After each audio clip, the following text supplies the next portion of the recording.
I'm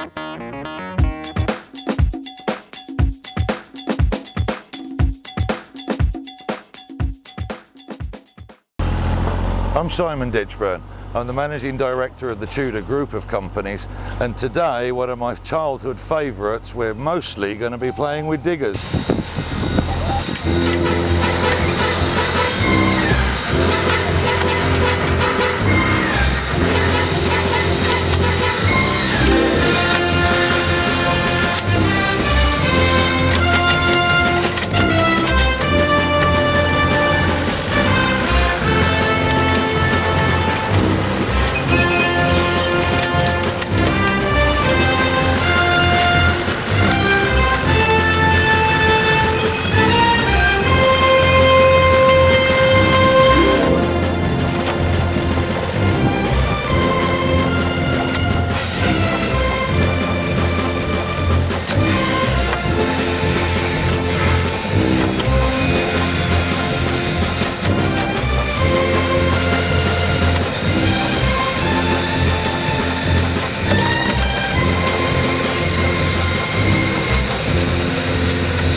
The aim of today, with the machine being on site, is to follow straight on from the last episode, where we have to fill in between the pile cappings and actually level the floor base ready for the car park.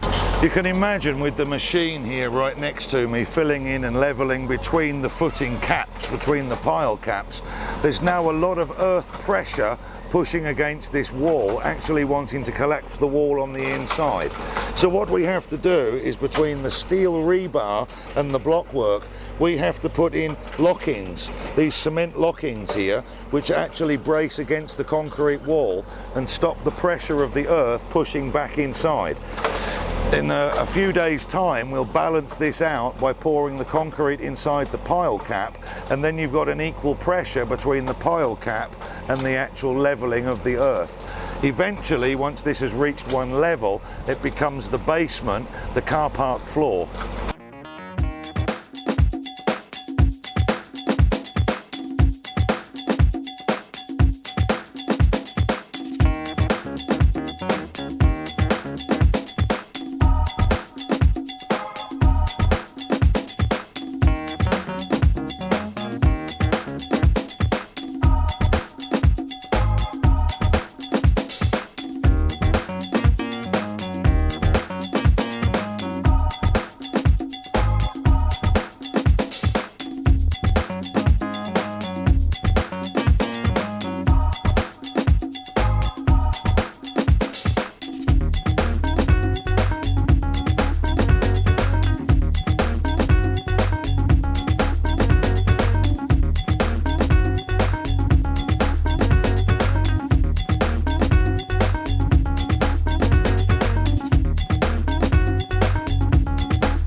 We've spent a few days now actually levelling the ground right the way around the pile caps, so we're pretty much ready to pour the concrete into these boxes, into the cappings, but not yet.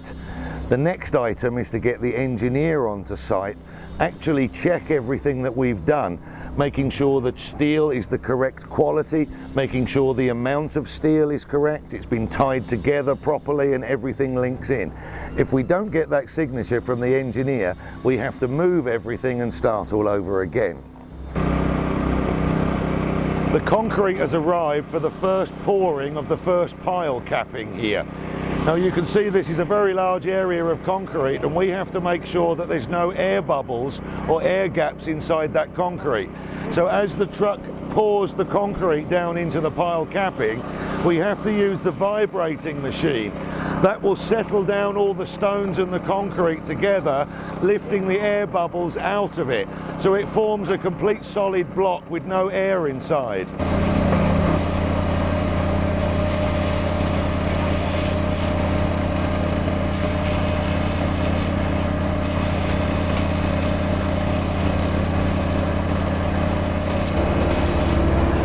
delivery of concrete that comes onto the site today, pouring into those footings, those pile caps, each truck has to give a sample. Now these are our sample boxes set up. So from each one of those trucks, we have to fill up a sample box, and in about a week's time, when this is hard and it's cured, they put this into a crushing machine, and it's the amount of pressure before the breaking point of the concrete that tells you if the concrete is a good mix or a bad mix. And the truth is, if we have a bad mix, we have to totally redo any one of those footings that's failed the test.